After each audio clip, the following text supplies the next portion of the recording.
Hey ladies. So I want to be able to kind of just like chit chat while like we're just driving in the car together. And so I have a long drive ahead of me, and I thought what better way to get to spend a little bit of time with you than to be able to kind of like reflect on one thing that I did a short little video on this morning, but that it's been on my mind ever since. And so I was like, okay, this is totally like, we just need to be able to kind of dive into this, because I've been working on my goals for the new year, and it has been so wonderful to do it through this new perspective. And it's super simple. Like, I normally go into the new year so full of goals, and I'm very driven. I love to have things that I want to strive for. And so New Year's is like that fresh start that really just kind of gives you the opportunity to set your sights on things that are new. But normally I am like writing tons and tons of things that I want to strive for and whatever. And so it can be really overwhelming, because even though it's super exciting to have all kinds of goals on your mind, whittling it down to 3 makes it so much better, and so much easier, and so much more, not just manageable, but clear, right? So, and that's one of the things that I would really like to focus on this year, is clarity and consistency.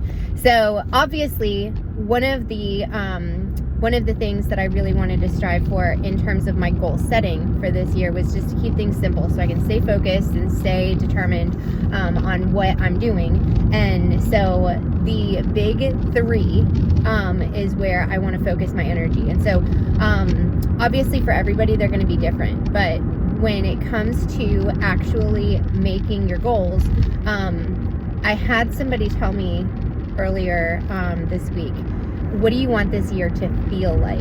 And I thought that was so cool, because we have all of these goals, and we want to be able to achieve all of these awesome things, which is great. And that's what we should be doing. And we should be striving for things that we want to be able to, achieve or to make happen, bring to fruition. But what a cool focus to have while we're doing that, right? We want to be fostering a sense of XYZ. So for myself, it's peace. Peace. And so just, without rehashing everything, and I'll try to keep it super short. But so, I had like this really long period of my life where everything was just chaos constantly. And so we were in this vacuum kind of like fight or flight. And so exiting that 8 years ago, which was amazing to be able to, leave that situation, leave that environment, and be able to kind of foster something that, was going to be less of that, right? So that was kind of what I was focusing on, is less of that. It wasn't really necessarily fostering peace yet, but it was just a focus on not having intense turmoil. And so we achieved that.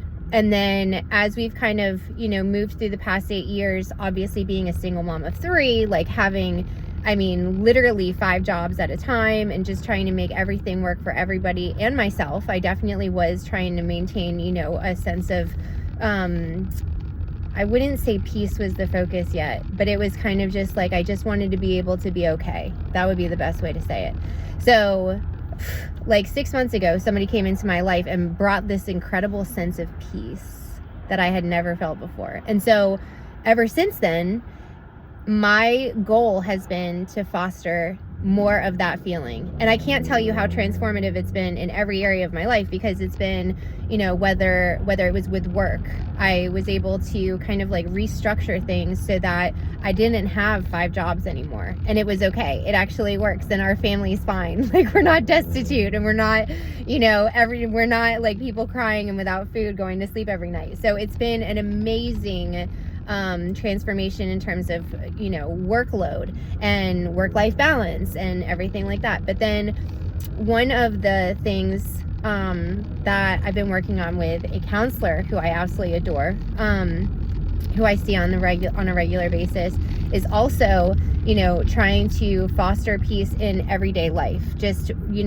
so people, places, things. And so obviously people is a big one, because we have so many people in our lives, whether it's, I have clients who have bosses or spouses or children or friends or family, there's just, they're everywhere. And People are everywhere and we are everywhere. Sometimes it's us that falls into the people category. But we need to be able to kind of set our sights on having people in our lives who bring out the best in us, right? Like somebody who's going to be there for you to be able to kind of like, not just, and obviously it's not everybody is going, not every single person is going to fulfill the same need that you have. But like I have 2 friends who are just so faith-filled and they're my best friends on the planet. And I just love being able to spend time with them. And it's almost like any problem always kind of like comes back to our faith. And I love that. That's beautiful. And I have, some friends who are older friends and they've kind of like been through trauma that I've been through. And so I've been able to connect with them and be able to have a connection with them that kind of like, that I don't really have with anybody else because nobody else can kind of understand.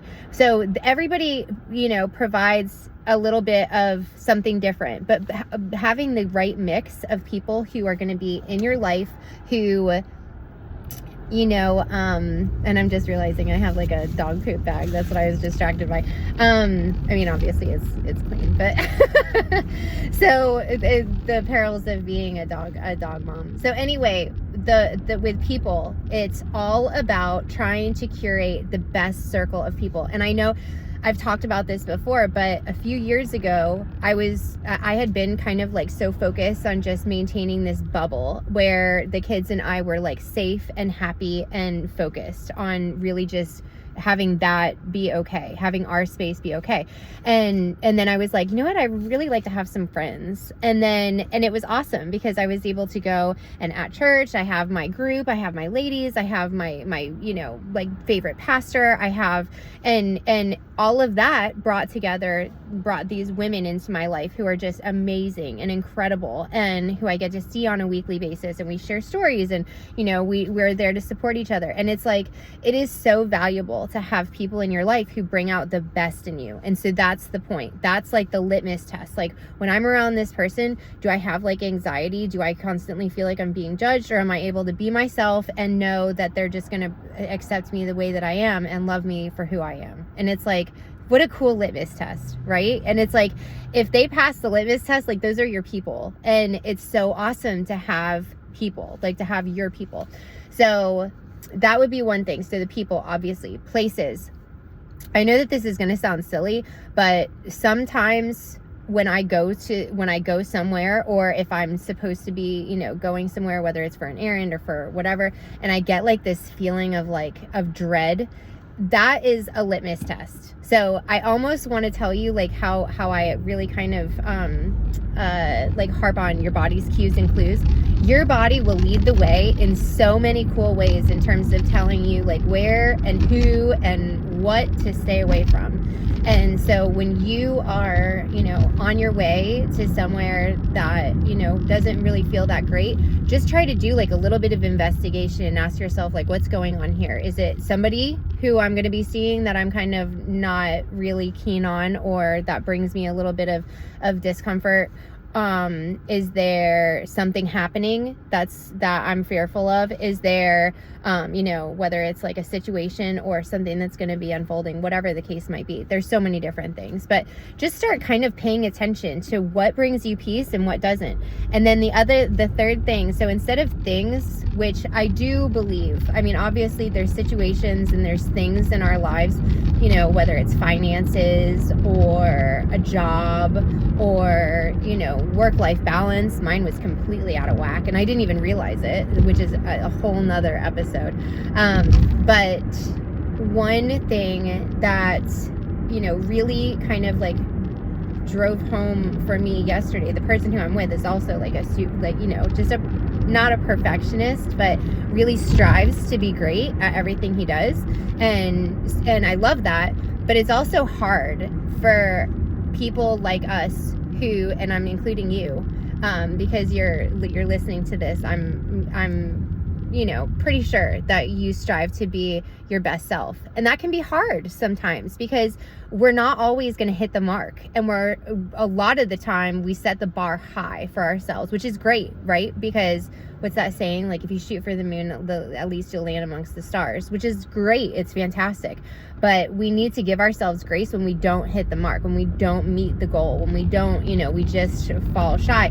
So instead of perfectionism, I want to include perfectionism in those three, like the people, places, and perfectionism, to leave those toxic people, places, and perfectionism, in the past. And as we move into the new year, really try to focus on people, places, and progress that bring us peace.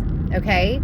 So that's the foundation. Now, one of the things that I want to be able to kind of, just share with you as we're driving together today is how to do that. And so I kind of touched on it just now with your body's cues and clues. And I think that there's so much that we can learn from ourselves, from just trusting our intuition. And there's so many things that I've been reading on the gut. And I know that this sounds off topic, but it's perfectly on topic, because even everything in science is pointing to, like the gut being the second brain. And there's so much that stress can do to, just wreak havoc on the homeostasis of so many things in our body. And so it's like, with your gut being your second brain, it's no wonder that people say, like, trust your gut. Like, when you have that like feeling of dread, that's the feeling that we need to be striving to minimize. And I'm not saying that it's ever gonna go away, because obviously there's just things in life that have to happen. There's discomfort, especially when we're trying to face our fears. That's another one of my things for this year. But when we are consistently feeling a sense of dread or a sense of discomfort that goes beyond something that's actually beneficial for us, I think it's something that we are supposed to be paying attention to and utilizing for our own, self protection, but also to be seeking to be our best selves, if that makes sense. So by kind of moving out of situations that kind of keep us in a toxic fight or flight, whatever the feeling is, moving away from that and moving into something that's more pleasant, that's more comfortable, that's more that feels more peaceful for our systems, it's only going to benefit us, right? And I mean, there's so many things that tie into it, whether it be your sleep patterns, whether it be what you eat, when you eat, what habits kick in that otherwise wouldn't when you're in a stressful scenario or when you're feeling that dreadful feeling. I mean, how many people say, that they stress eat or that they eat out of emotions at night or whatever the case might be. And so I think as we start to focus on trying to protect our peace, these little inklings, I call them Holy Spirit promptings, because I really do. There have been so many times that I have either like prayed for guidance and felt that dread feeling, and it kind of steered me in a different direction, which worked out well. But there's so many different things that we can be kind of using to just trust our instincts, trust ourselves, trust whatever it is that you want to call it, the universe, the Holy Spirit, whatever the case might be, and just really start to seek peace and protect our peace. Pursue peace and protect our peace needs to be the focus for this year. So I hope that this little smidge of information that I've been collecting since I started kind of focusing on all of this peace stuff, I'll tell you right now, it is absolutely life-changing. When you start pursuing peace and having that be the litmus test of what you keep in your life, what you pursue in your life, and it really does make things fall away. I mean, you'll start feeling like, nope, this is not for me. And it's empowering because you're trusting yourself. It's powerful because it really does have such an insane impact, a positive one, that only it's back to that self-perpetuating positive cycle of improvement. You know, if we can be making progress, even little baby steps that, you know, might have a profound impact. Sorry about that. But if we can have that be the litmus test, that be the focus, then the more progress that we make is going to build up monumentally over time. So I think that this is a really cool focus to have for this year. And I encourage you, if you can make it happen for yourself, if you can make it happen in your own life, like absolutely do it. So I hope this helped. I wish you all the best. I love you tons. And yeah, visit me for more videos and more fun as we kind of move into the new year and focus on all of these different aspects of our health and well-being that we can use to only, you know, create more benefits for ourselves throughout. All right, I will talk to you soon. Bye.